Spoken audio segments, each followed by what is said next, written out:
안녕하세요. 박현모 소장입니다. 우리 지난 방송에서 위에 있는 사람들, 지도자들의 언어 수준에 대해서 살펴보고 있는데요. 그것이 언어 수준이 백성들의 삶의 질에 상당히 큰 영향을 끼친다는 점, 그래서 지도층 인사들은 말할 때 각별히 조심해야 한다는 점, 특히 세종이 강조했던 것은 무계지언이라고 그래서 즉 근거 없는 말을 지어내서 하는 사람을 매우 미워했던 그런 이야기를 살펴보았습니다. 저는 그 세종이 신하들에게 당부했던 그 말, 부디 자세히 듣고 익히 살핀 다음에 말하라. 이른바 한문으로 상문숙찰이라는 당부가 지금 우리에게도 꼭 필요한 말이 아닌가 생각이 들었습니다. 상문숙찰은 내 생각을 말하기보다 먼저 상문, 즉 자세히 상대방 말을 들어라. 그리고 나서 숙찰, 그 말을 하는 사람이 왜 그런 말을 하는지, 그리고 그중 좋은 의견이 있으면 어떻게 그걸 실현시키기 위해서 무엇을 해야 되는지 익히 살피며 생각하며 말하라. 사실 이거는 지도층 인사뿐만 아니고 우리 모두가 실천해야 될 그 대화의 자세가 아닌가 생각합니다. 오늘은 그 대화 수준을 끌어올리는 세종의 구체적 방법에 대해 살펴볼 터인데요. 그에 앞서서 그 말하기에 대한, 대화에 대한 세종의 생각을 먼저 살펴보려고 합니다. 저는 세종실록을 거듭 읽으면서 그 말에 대한 세종의 생각을 참 흥미롭게 발견했는데요. 세종에 따르면 우리가 사용하는 말에는 겉말과 속말 두 종류가 있다고 생각을 했습니다. 예를 들어 보면 세종이 훈민정음을 만든 이유로 백성들이 말하고 싶은 것이 있어도 그 속뜻을 펼칠 만한 글자가 없기 때문이다. 한자로 신기정이라고 되어 있는데요. 즉 그 속마음을 기지개 펴듯이 펼칠 수 있는 글자가 없다. 유명한 나란 말씀이 중국과 달라 문자와로 서로 삼았디 아니할세라는 훈민정음 어제 소문이 그것인데요.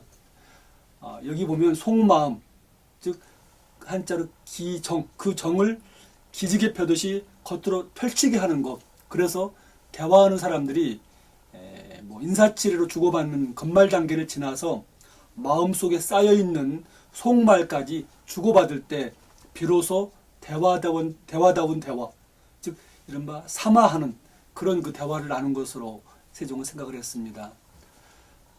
세종은 특히 그 재미있게도 통역이 굉장히 어려운데 뛰어난 통역가의 조건을 얘기했습니다.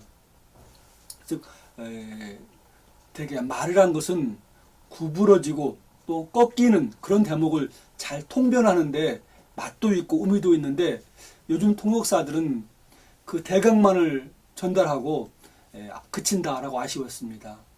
말하는 사람, 말하는 사람의 속마음, 그리고 미묘한 뉘앙스까지 잘 살려내서 전달해야 되는데 그러지 못하고 겉으로 드러난 뜻만 전달하는 통역이 제대로 된 건 아니다. 제대로 된 통역이 아니라고 세종은 보았습니다.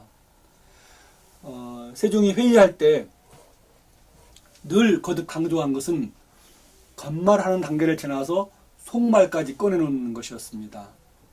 다른 사람들의 눈치를 보면서 몸을 사리는 말 또는 그 사안의 본질은 건드리지 못하고 그저 통과 의례로 회의를 이용하는 사람들, 늘 침묵하고 있다가 나중에 뒤에 가서 문제 제기하고 뒤늦게 사고 터진 후에 우왕좌왕하는 그런 잘못을 반복하지 않으려면 회의 시간에 속말을 다 꺼내놓으라, 이렇게 세종은 당부했지요. 잘 알려진 것처럼 세종은 즉위한 후 맨 처음 한 말이 나는 인물을 잘 알지 못한다 라고 말한 것은 그런 맥락입니다. 즉 왕이 자신을 낮추어서 모른다고 해야지 신하들이 마음을 열고 도와주려 한다는 것이죠. 어떤 연구를 보면 우리나라 사람들이 가장 창의적 생각을 잘 발휘할 때가 장기나 바둑 둘 때, 훈수 둘 때라고 말을 합니다.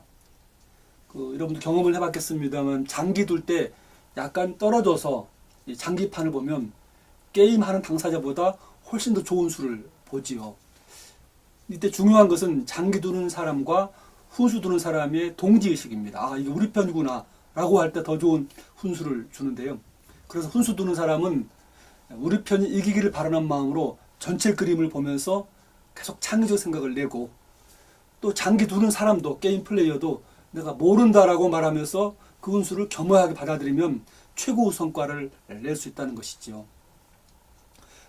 말하자면 세종은 내가 정치하는 법을 잘 모르니 제발 훈수 좀 적극 두어달라라고 즉위후 첫 마디로 말한 것이라고 생각이 됩니다.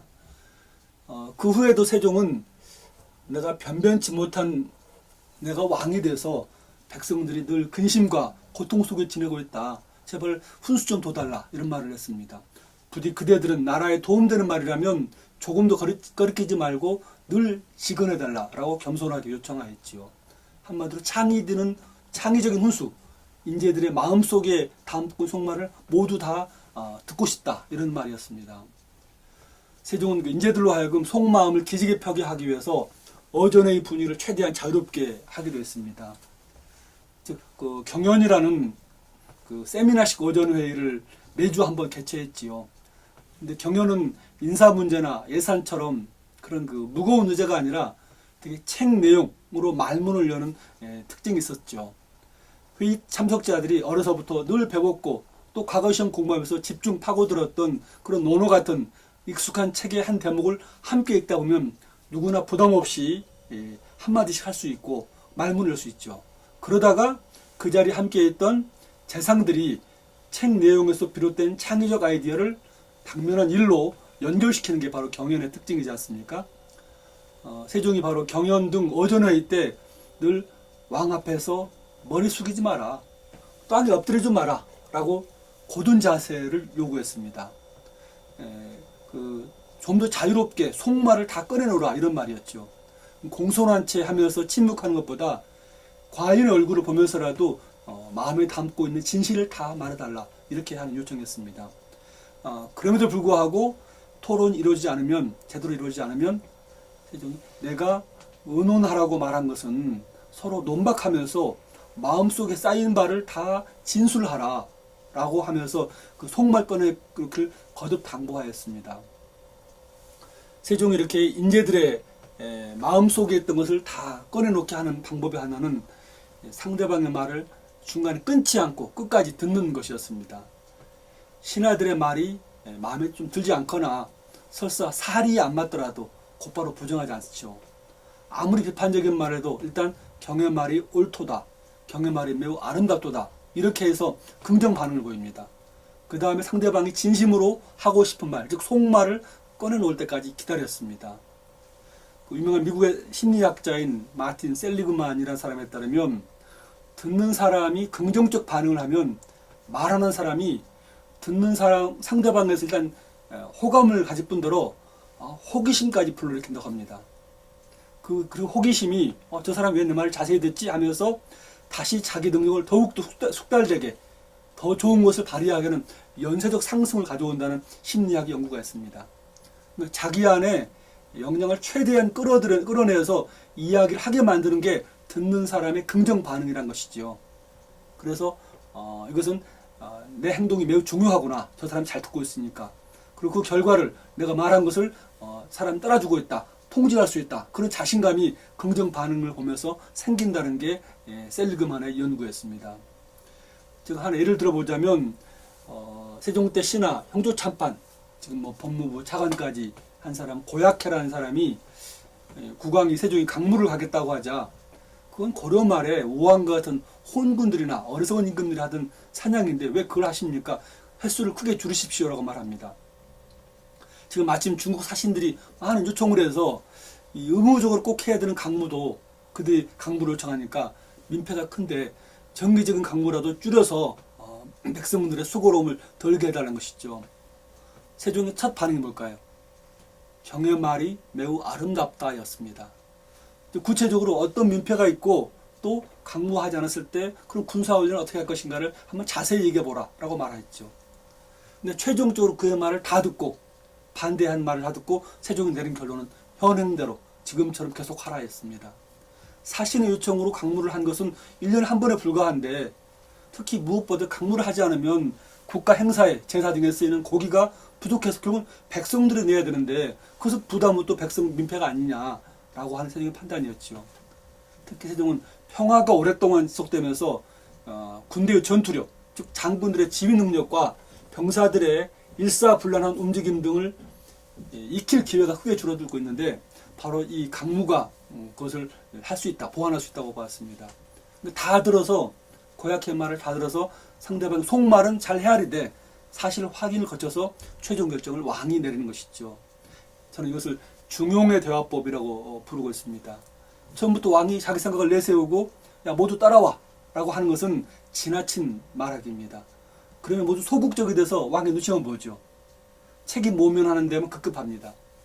반대로 신하의 말을 다 들으면서 그 말이 잘못된 줄 알면서도 끌려서 결정을 내는 것은 또 부족한 신하입니다. 조선 후기의 그 인조, 우리 그 남한사정이라는 영화에 나왔던 그 병자호란 직전의 인조가 그런 모습을 보였습니다.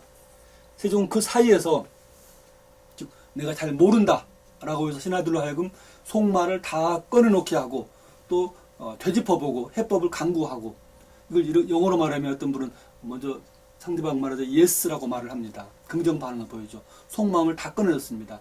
그 다음에 세종이 종합적으로 생각해보니 이번에는 이렇게 하는 게 좋지 않겠느냐라고 해서 내가 책임질게 라고 하는 이 자세, but 이렇게 하는 거죠. 그래서 YB 합법, yes and but이라고 하는 그렇게 표현 부르는 분도 있습니다.